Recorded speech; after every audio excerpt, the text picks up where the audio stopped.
வணக்கம். ஆன்மீக விஷயங்களை பற்றி நிறைய நம்ம தெரிஞ்சுட்டுருக்கோம். கல் சிலை ஆகிறது எப்படி, இந்த மாதிரியான விஷயம்லாம். இதில் இல்லாமல் மகாபாரதம் இதெல்லாம் கண்டிப்பாக சேனலை சப்ஸ்கிரைப் பண்ணிக்கோங்க. இன்றைக்கி நம்ம தெரிஞ்சுக்க போகிறது கோச்செங்கட் சோழன் 74 புகழ்பெற்ற சிவாலயங்களை கட்டின ஒரு சோழ மன்னனை பற்றி தான் நம்ம தெரிஞ்சுக்க போகிறோம். கோவிலுக்கு போகிறோம். அந்த கோவிலோட அழகு ஒன்று பார்க்க கண் எடுக்க வைக்க முடியாமல் தவிக்குது. அது மனசில் நமக்கு ஒரு பிரமிப்பாக இருக்குது. இதெல்லாம் எப்படி கட்டினாங்க, இதெல்லாம் யார் கட்டினது, இவ்வளோ ரசனை அவங்களுக்கு எப்படி வந்தது, இந்த மாதிரி நிறைய யோசனைகள் நமக்கு இருக்கும். அதில் ஒன்று தான் இந்த கோச்செங்கட் சோழனை பற்றியது. ரொம்ப அபூர்வமான கதை. அதாவது நம்ம அதிகம் கேட்டிருக்க மாட்டோம்.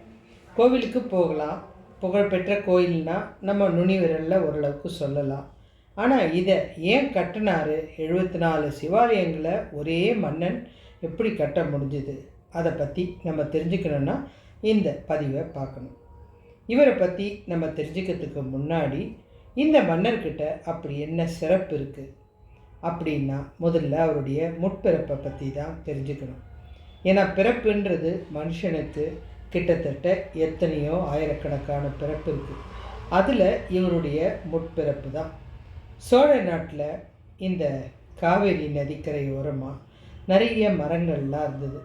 அது ஒரு அழகான சோலை. அந்த இடத்துல ஒரு வெண்ணாவல் மரம் இருந்தது. அங்கே ஒரு சிவலிங்கம் இருந்தது. அந்த ஈசனை சந்தித்து தினமும் ஒரு சிலந்தி வந்து வணங்கிட்டு போகும். என்னங்க ஆச்சரியமாக இருக்கா? ஆமாங்க, மனுஷன் மாத்திரம் வணங்கலைங்க.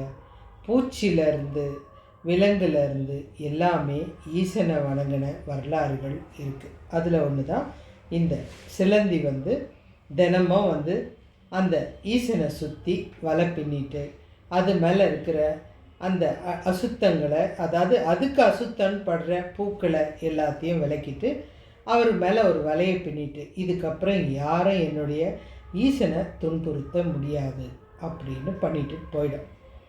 இது பண்ணிக்கிட்டே இருக்குது. இது மாதிரியே அங்கே ஒரு யானை. அந்த யானைக்கும் அந்த ஈசன் மேலே ரொம்ப பிரியம். அது வந்து அந்த ஈசனை பார்க்கும்போதெல்லாம், என்னடா இது சிலந்தி வலை ஃபுல்லாக பின்னி வச்சுருக்க, இதை எப்படி எடுக்கிறது அப்படின்னு துதிக்கையால் ஒரு காற்றை மாதிரி ஊதி, அதுக்கப்புறம் அந்த காவிரியிலேருந்து தண்ணியை கொண்டு வந்து ஊற்றிட்டு திரும்பவும் போய் ஒரு தாமரைப்பூவை கொண்டு வந்து அந்த ஈசன் மேலே வச்சு வணங்கிட்டுருக்கோம். இது பல நாளாக நடக்குது. இந்த யானை வந்து பூஜை பண்ணிவிட்டு தாமரையை வைக்கிறதும், யானை போன அப்புறம் இந்த சிலந்தி வந்து அந்த இடத்துல இருக்கிறத கலைச்சி விட்டுட்டு ஒரு வலையை பின்னுறதும், ரெண்டுத்துக்கும் இந்த போட்டி நடந்துக்கிட்டே இருக்குது. ஒரு நாள் இந்த சிலந்திக்கு வந்து ஒரு சந்தேகம். இதை பண்ணுறது யார்? அந்த அசுரனை சும்மா விட மாட்டேன். பூஜை பண்ணுறதையே தனக்கு பதிலாக இன்னொருத்தர் பண்ணாலே அசுரனாக நினைக்கிற அளவுக்கு அந்த சிலந்திக்கு கோபம் வந்துடுச்சு. உடனே என்ன பண்ணிடுச்சு, அந்த அசுரன் யார் அப்படின்னு ஒளிஞ்சிருந்து பார்க்குது. அப்போ தான் அதுக்கு யானை வர்றது தெரியுது. இந்த யானையை நான் சும்மா விட மாட்டேன். குட்டியோண்டு சிலந்தி தான், ஆனால் கடவுள்கிட்ட இருக்கிற அன்பால் யார்கிட்ட எதிர்க்கிறோம் அப்படின்னு தெரியாமல் யானையுடைய துதிக்கைக்குள்ளே புகுந்து அதுக்கு இம்சை கொடுக்க ஆரம்பிச்சுது. யானைக்கு தாங்க முடியல. அது தும்பி பார்க்குது. அப்போவும் அதுக்கு வந்து அந்த சிலந்தியோட குடைச்சல் தாங்க முடியல. கடைசியில் உள்ளே இருக்கிற சிலந்தியும் இருந்துச்சு. இந்த இம்சையால் யானையும் இறந்து போச்சு. 2 பேரும் மோட்சத்துக்கு போயாச்சு. இதுக்கப்புறம் இந்த கொஞ்ச நாள் கழித்து இதே ஒரு காவிரி நதிக்கரையோரம் இருக்க ஒரு பெரிய ஒரு அரண்மனை, அந்த நாட்டோட ராஜா. அந்த ராஜா பேர் சுபதேவன். அந்த சுபதேவன்ற அரசருக்கு பட்டத்தரசி கமலாவதி. இவங்க 2 பேரும் சிவத்தொண்டில் சிறந்தவங்க. அவங்களுக்கு சிவனுக்காக ஏதாவது பண்ணணுன்னா எதை வேணாலும் செய்வாங்க. அந்த அளவுக்கு அவங்களுக்கு சிவப்பற்று. நிறைய நாயன்மார்களுக்கு இந்த வெறி இருக்கும். நம்ம சிவனுக்காக என்ன வேணாலும் செய்யலாம். அதனால தான் அரசன் கூட ஒரு பிச்சைக்காரனாக இருப்பான், ஒரு சேவகனாக இருப்பான், என்ன வேணாலும் செய்வாங்க. ஆனால் அந்த சிவனுக்காக பண்ணுவாங்க. நீங்கள் பார்த்தீங்கன்னா நம்ம தமிழ்நாட்டிலேயே பெரிய பெரிய கோவில்களை பார்த்துருப்பீங்க. இந்த கோவிலை கட்டினது யார் அப்படின்னா ராஜராஜ சோழன். அவர் எப்படி இருப்பார்ன்றது கூட நம்ம கண்ணுக்கு தெரியாது. அந்த இடத்துல சிவனோ அந்த மற்ற அந்த தெய்வ உருவங்களும் தான் மிக பெருசாக இருக்குமே தவிர இந்த ராஜராஜ சோழனோ ராஜேந்திர சோழனோ பல்லவர்களோ பாண்டியர்களோ யாருமே கண்ணுக்கு தெரிய மாட்டாங்க. அந்த அளவுக்கு இவங்களுக்கெல்லாம் இறை பக்தி அதிகமாக இருந்தது. இந்த அரசருக்கு ஒரு வருத்தம், குழந்தை இல்லையேன்னு. கண்டிப்பாக நமக்கு பின்னாடி இந்த அரசாட்சியை நடத்துறதுக்கு ஒரு மகன் வேணும் அப்படின்னு நினைக்கல. நம்ம 2 பேருக்கு அப்புறம் யாராவது ஒருத்தர் சிவ வழிபாடு செய்யணும். அதுக்கு நம்ம மகனை வேணாலும் பயன்படுத்தலாம். ஆனால் யாராவது இன்னொருத்தருடைய மகனை நம்ம பயன்படுத்த முடியுமா? அந்த யோசனை தான் இவங்களுக்கு அது வெறியாக இருந்தது. அந்த சிவன் கோவிலில் போய் அவங்க தினமும் வேண்டுவாங்க. இதோட பயனால் அந்த கமலாவதி நிறை மாத கர்ப்பிணியாக ஆயிட்டாங்க. இந்த குழந்தை பிறக்கிற நேரத்தில் ஜோதிடரை வர வச்சிட்டாரு அரசர். இந்த குழந்தையோட நேரம் எப்படி இருக்குது, இப்போ பிறக்க போகிற நேரம் எப்படி இருக்குது, குழந்தை நல்லா பிறக்கும், ஆரோக்கியமாக இருக்கும், இந்த நாட்டையே அருமையாக ஆட்சி பண்ணும், இன்னும் பல நாடுகளை வெல்லும் அப்படின்னு அவர் சொல்ல சொல்ல கணவன் மனைவி 2 பேர் முகத்துலேயும் சந்தோஷமே கிடையாது. இதெல்லாம் நம்மக்கிட்ட சொன்னால் நமக்கு ரொம்ப சந்தோஷமாக இருக்கும். ஆனால் இந்த அரசனுக்கும் அரசிக்கும் அது மகிழ்ச்சி இல்லை. சிவ தொண்டு செய்வானா அப்படின்னே அந்த ஜோதிடர் கொஞ்சம் தயங்கின மாதிரி, இவன் சிறந்த வீரன், உலகத்தையே ஆட்சி செய்வான், அவனுடைய பேர் எல்லா இடத்துலையும் தெரிகிற அளவுக்கு இருக்கும், ஆனால் சொல்லுங்கள், எதுவாக இருந்தாலும் மறைக்காமல் சொல்லுங்கள். இல்லை, சிவ தொண்டு செய்வானான்னு கேட்டால் அது எனக்கு தெரியாது, ஆனால் இதே குழந்தை ஒரு அரை மணி நேரம் கழித்து பிறந்துட்டா சிவனுக்காக உயிரை கூட கொடுப்பான். எவ்வளோ ஒரு அழகான வார்த்தை பாருங்க. இந்த வார்த்தை கேட்டதுமே அரசருக்கு மகிழ்ச்சி ஆயிடுச்சு, அரசிக்கு அதை விட சந்தோஷமாயிடுச்சு. உடனே அரசரை கூப்பிட்டு தனியாக அந்தப்புறத்துக்கு கூட்டிகிட்டு போயிட்டு, அரசே ஒரு சின்ன வேலை பண்ணணும், நீங்கள் எனக்கு இப்போ இந்த குழந்தை பிறக்க வேணாம், பெரிய பெரிய சிவாலயங்களை கட்ட போகிறான், சிவ தொண்டு செய்ய போகிறான்னும் போது இவன் அரை மணி நேரம் கழிச்சியே பிறக்கட்டும். அதனால் அப்பெல்லாம் மருத்துவ வசதி கிடையாது. என்னுடைய 2 காலையும் இறுக கயிறை போட்டு கட்டிட்டு தலை கீழாக தொங்க விட்டுடுங்க, என்னுடைய கைகளையும் கட்டிடுங்க, நான் கையை கூட அசைக்க மாட்டேன் அப்படின்னு சொல்லிட்டு அவங்க அந்த காலை கட்டி தலை கீழாக ஒரு மரத்தில் தொங்க விட்டுட்டாங்க. எல்லாரும் இதை முதல்ல யோசித்தாங்க, இது தப்பான செயல், உயிருக்கு ஆபத்து வரும்னு போது, என் குழந்தை பிறந்தா நல்லது செய்யணும், ஆட்சியெல்லாம் எங்களுக்கு எதுக்கு அப்படின்னு சொல்லிட்டாங்க. காலை நல்லா கட்டி தொங்க விட்டுட்டாங்க.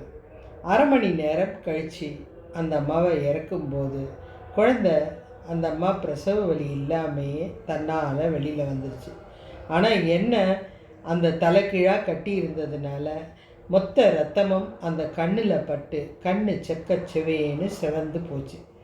அந்த அம்மா கண்ணை திறந்ததுமே மெதுவாக அந்த குழந்தைய பார்த்து, ஏன் கோச்செங்கன் கோழா, அதாவது கோவை பழம் மாதிரி செங்கண் இருக்கிற சோழா அப்படின்னு ஒரு வார்த்தையை சொல்லிவிட்டு அவங்க அதோடு இறந்துட்டாங்க. ஏன்னா பிரசவ வலியை தடுக்கிறதுன்றது தெய்வத்தாலையும் முடியாதது. ஆனால் தெய்வத்துக்காக ஒரு அம்மா இதை தாங்கி இதை செஞ்சாங்கன்னா எவ்வளோ பெரிய செயல் பாருங்கள். இதெல்லாம் அந்த காலத்தில் இறைவனுக்காக செஞ்ச பக்தர்கள் வெறியில் என்ன வேணாலும் செய்வாங்க. ஒரு தாய் கூட விளக்கேற்ற எண்ணெய் இல்லைன்ற வெறியில் தன்னுடைய தாய்ப்பாலை விளக்கில் ஊற்றி திரிய போட்டு விளக்கேற்றிருக்காங்க. இந்த அற்புதங்கள்லாம் அந்த காலத்தில் செஞ்சுருக்காங்க. யாராலேயும் துணிச்சலாக செய்ய முடியாத சாதனைகளை இந்த பெண்கள் செஞ்சுருக்காங்க. இவங்க அந்த குழந்தைய பிறந்ததுமே அவங்க இறந்து போயிட்டாங்க. அந்த குழந்தை நாளுக்கு நாள் அருமையாக வீரத்தோட ஆற்றலோடு வளர்ந்துச்சு. அந்த குழந்தை தான் கோச்செங்கட் சோழன். இவர் தன்னுடைய ஆற்றலால் எல்லா நாட்டையும் கைப்பற்றினார், எல்லா சிறந்த சாதனையும் பண்ணார். திடீர்னு அவருக்கு மனசில் ஒரு ஞானம் வந்துச்சு, நம்ம ஏன் சிவன் கோயில் கட்டக்கூடாது? எப்போவுமே போன ஜென்மத்து விஷயம் இந்த ஜென்மத்துக்கு ஞாபகம் வர்றதுக்கு முக்கிய காரணம் இருக்குது. அது தானாகவே தக்க நேரத்தில் வரும். நான் ஏன் இதை பண்ணக்கூடாது அப்படின்னு அந்த வேலையை முடித்த அப்புறம்தான் கடவுள் நம்மளை தூக்குவோம். அது நம்ம செய்ய வேண்டிய ஒரு கடமை. அது எதுவாக வேணாலும் இருக்கலாம். திடீர்னு யாருக்கோ உதவி பண்ணுறதா இருக்கலாம், திடீர்னு ஒரு படிப்புக்கு செய்கிறது. இதெல்லாம் யாரும் சொல்லி பண்ணுறது கிடையாது, தன்னால் வரணும். இந்த மன்னனுக்கும் அந்த மாதிரி திடீர்னு நம்ம ஏன் சிவாலயங்களை கட்டக்கூடாது அப்படின்னு கட்ட நினைக்கணும்னு நினைக்கும் போதே அவருக்கு முற்பிறவியோட ஞாபகம் தானாகவே வந்துருச்சு. அவருக்கும் அந்த யானைக்கும், அதாவது இவர் தான் முற்பிறவியில் அந்த சிலந்தியாக இருந்த ஒரு பக்தன். அந்த சிலந்தி தான் அது பண்ண புண்ணியத்தால் இந்த பிறவியில் இந்த சுபதேவன் கமலாவதிக்கு மகனாக பிறந்திருக்காரு கோச்செங்கட் சோழன். இவர் கட்டின கோயில் பார்த்திங்கன்னா மிக ஆச்சரியமானது. எந்த யானையால் என்னுடைய பூஜை கெட்டுதோ அந்த யானை கோயிலுக்குள்ளே வரக்கூடாது. ஒரு கருவறையும் படிக்கட்டு, அதாவது ஒவ்வொரு கருவறை இருக்கு இல்லையா, ஒரு ஆளுக்கு மேலே உள்ளே நுழைய முடியாது. அதே போல் கோவில்கள் எல்லாமே மாடக்கோவிலாக மட்டும்தான் இருக்கும். மாடக்கோயில்னால் என்னன்னா, ஒரு மூலவரை சந்திக்கணும்னா சில படிகளை மிதித்து மேலே ஏறினாதான் அந்த மூலவரை பார்க்க முடியும். இப்போ உங்களுக்கு கோவில் மாடக்கோயிலெல்லாம் எது இருக்குதோ அதெல்லாம் கட்டினது கோச்செங்கட் சோழன் அப்படின்ற உங்களுக்கு அந்த முழு விவரமும் அழகாக தெரிஞ்சிருக்கும். இப்போ இவரோட கண் செவந்து இருக்கிறதுனால செங்கன் சோழன் அப்படின்றது கோச்செங்கட் சோழன் மாறிடுச்சு. அதுக்கப்புறம் இவர் நிறைய கோயில்களை கட்டினார். இதெல்லாம் நடக்குமா அப்படின்னா, இதெல்லாம் கல்வெட்டில் ஏற்கனவே எழுதி வச்ச, பல நூற்றாண்டுகளுக்கு முன்னாடி எழுதி வச்ச தகவல்கள் இன்றைக்கும் அந்த கோவிலில் இருக்குது. இப்போ சிலந்திக்கிட்ட அந்த யானை சண்டை போட்ட அந்த வெண் நாவல் மரமும் இருக்குது. எங்கே நம்ம இந்த கோவில் திருவானைக்கா கோவில், அந்த கோவில் தான் இந்த அரசர் முதல் கட்டின கோவில். முன் ஜென்ம ஞாபகத்துக்காக தான் யானையும் சிலந்தியையும் அவர் அந்த கோவிலில் வரைஞ்சி வச்சுருக்காரு, அதாவது செதுக்கி வச்சுருக்காரு. அந்த மாதிரி கிட்டத்தட்ட ஒரு 74 கோயில்கள், ஏறத்தாழ எல்லா கோயில்லையுமே அந்த சிலந்தியும் யானையும் இருக்கிற ஒரு சிற்பம் கண்டிப்பாக இருக்கும். ஏன்னா இவர் எந்த இடத்துல அவமானப்பட்டாரோ, அதாவது எந்த இடத்துல சிவனை கும்பிட முடியாது அப்படின்னு அவருக்கு இறப்பு வந்தது, திருவானைக்கா கோவிலில் இருக்கிற அந்த வெண்ணாவல் மரத்துக்கிட்ட அதே இடத்துல அவர் கோவில் கட்டி அந்த கோவிலில் கம்பீரமாக அரசனாக போய் சிகப்பு கண்ணோட போய் அவர் பூஜை பண்ணுற அழகு பார்க்க கண்கோடி வேண்டும். அந்த மன்னர் கட்டின கோயிலுக்கு இன்றைக்கி நம்ம போனால் நிச்சயமாக அந்த கோவிலில் ஆற்றல் அதிகமாக இருக்குது, சக்தி அதிகமாக இருக்குது. எந்த கோவில்லையுமே இவர் கட்டின அந்த 74 கோவிலில் ஒன்று விஷ்ணுக்காக கட்டின கோவில். இவர் கட்டின கோவில் எல்லாமே மாடக்கோவில். இதில் இவர் கட்டின அந்த முதல் கோவில் எங்கன்னா அந்த திருவானைக்கா, அந்த இடத்துல தானே அவருக்கும் யானைக்கும் சண்டை வந்தது.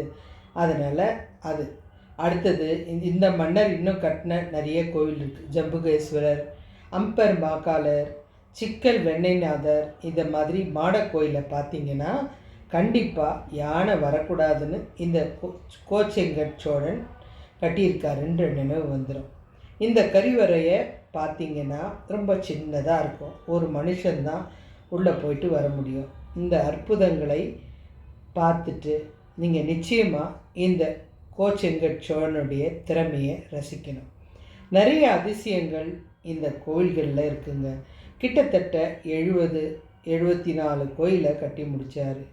முற்பிறவியில் நடந்த ஞாபகம் இன்னைக்கு வருமா அப்படின்னு கேட்டால் அவருக்கு வந்திருக்கு.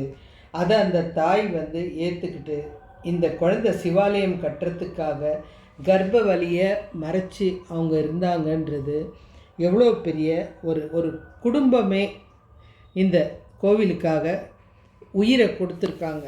அதனால் இவர் ஈசனே விரும்பி கோச்செங்கட் சோழ நாயனார் அப்படின்னு ஒரு பேரை கொடுத்து தன்கிட்ட முக்தியையோ கொடுத்தார். இந்த மாதிரி நம்ம வரலாற்று சிறப்புகள் நிறைய இருக்குங்க. நம்ம அந்த கோவிலோட அழகை பார்த்தாலே தெரிஞ்சுக்கலாம். கலைநயம், சிற்பம் இதெல்லாம் ரொம்ப அதிகமாக இருந்தால் பல்லவனுக்கு சிற்பக்கலையில் அழகு பிடிக்கும். மாடக்கோயிலாக இருந்தால் கோச்செங்கட் சோழன், சோழனுக்கு சோழ வம்சத்தை சேர்ந்தவங்க இந்த மாடக்கோயிலை கட்டுவாங்க. இவரோட பரம்பரைக்கும் இவங்க பண்ண வேலை தெரியும் இல்லையா, அதையே பயன்படுத்துவாங்க. அந்த மாதிரி இந்த கோவில்கள் எல்லாம் ஒன்று ஒன்று பாண்டியனுக்குன்னா அவனுக்கு ஒரு இந்த சிற்பங்கள் விதவிதமாக இருக்கிற மாதிரி இந்த தூண்கள், இசைத்தூண்கள் இந்த மாதிரிலாம் இருக்கும். கோயில்களை பார்க்கும்போது இனி இந்த மன்னர்களை நினைங்க. இது போல் நிறைய கதைகள் தெரிஞ்சுக்க என் சேனலை சப்ஸ்கிரைப் பண்ணுங்கள், ஷேர் பண்ணுங்கள், கமெண்ட் பண்ணுங்கள்.